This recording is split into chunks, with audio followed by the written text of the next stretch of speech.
Welcome to this explainer. Okay, let's dive into this because today we are completely demystifying the counterintuitive ways high net worth individuals use debt and tax planning to build massive wealth. We're going to look at the exact strategies that separate the ultra rich from your average investor.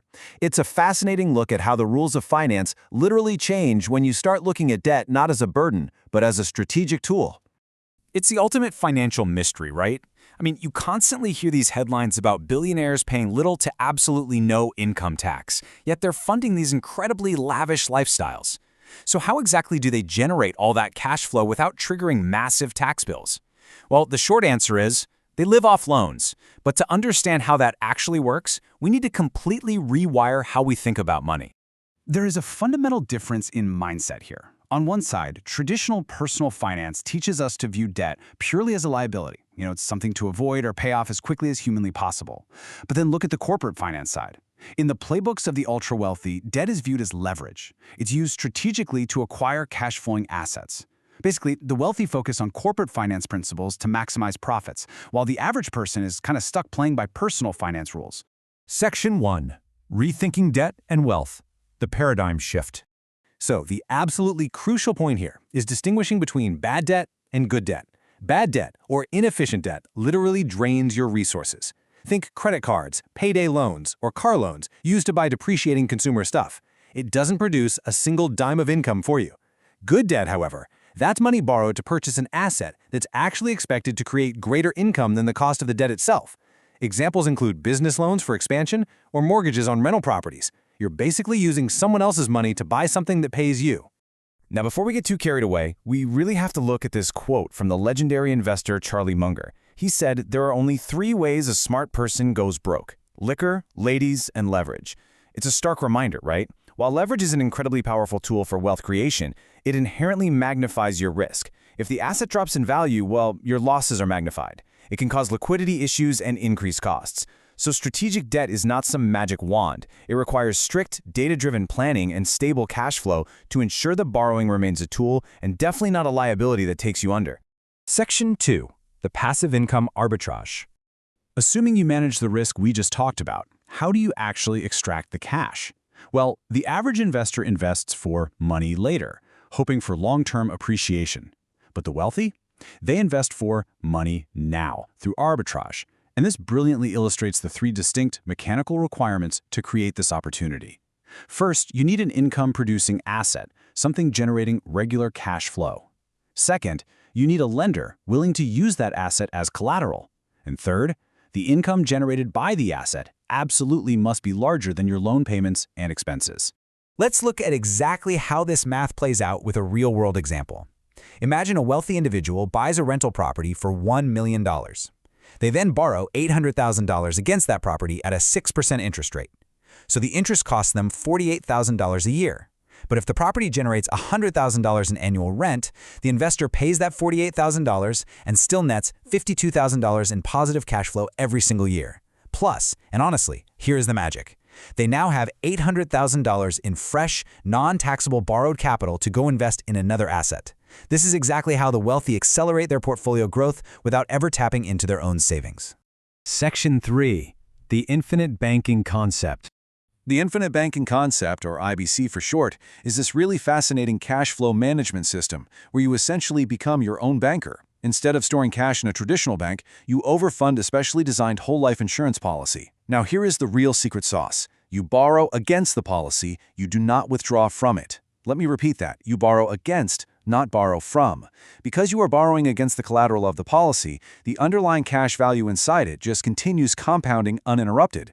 It keeps earning guaranteed interest and dividends as if your money never even left. So why do this instead of borrowing against a stock portfolio or real estate? Well, notice that 95% figure. Unlike volatile stocks that can suddenly crash and trigger margin calls, or real estate lines of credit that banks can just freeze on a whim, IBC policies allow individuals to safely borrow up to 95% of their cash value. The insurance company literally lends you money from their general account, absolutely no questions asked, with completely flexible repayment terms. It is guaranteed liquidity. I absolutely love this quote by Bob Hope. A bank is a place that will loan you money if you can prove you don't need it. It's funny, but it perfectly highlights why the wealthy prefer IBC. Traditional banks tighten up and freeze credit precisely when the economy tanks. which, by the way, is exactly when generational buying opportunities appear. With a properly structured IBC policy, your loan provision is guaranteed. You have access to capital on demand, allowing you to deploy cash when assets are heavily discounted, all without killing the compounding growth of your core savings. Section 4. The buy, borrow, die strategy. It's a three-step life cycle that completely bypasses traditional taxation. Step 1. Buy. A wealthy family procures an asset that's likely to appreciate over a long period. Step 2. Borrow. Instead of selling the asset when they need cash, which, would trigger massive capital gains taxes, they borrow against it. Because borrowed money is not recognized by the IRS as taxable income, they get the cash totally tax-free. And step 3. Die. While it sounds a bit morbid, passing the asset to heirs is the final puzzle piece that locks in that wealth permanently. And here is exactly why step 3 is so absolutely crucial. The total linchpin of the buy, borrow, die strategy is a tax rule called the step-up in basis. When heirs inherit the asset, its taxable value is stepped up to the current market value at the time of death. This effectively and entirely legally wipes out all the capital gains tax liability that accrued over the original owner's lifetime. The heirs can then sell the asset, pay off the original loan balance, and keep the rest. They've successfully bypassed decades of capital gains taxes. Just incredible. Section 5. Shielding exits and assets. But what happens when an entrepreneur actually wants to sell a business while they're still alive? Well, there's an incredible tax break hidden in Section 1202 of the tax code, known as the Qualified Small Business Stock Exemption, or QSBS. Take a look at the bottom row here.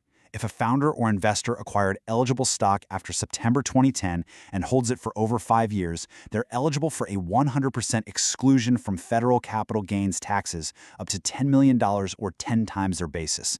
This is a monumental tax planning tool that can literally save founders millions of dollars upon exit. Another highly effective legal vehicle to shield capital gains is investing in opportunity zones. If you sell an asset and realize a capital gain, you have exactly 180 days to roll that money into a qualified opportunity fund.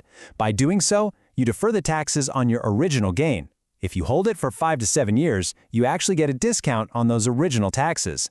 But the real prize? If you hold that new opportunity zone investment for 10 years or more, you pay absolutely zero capital gains tax on the appreciation of the new investment. Zero.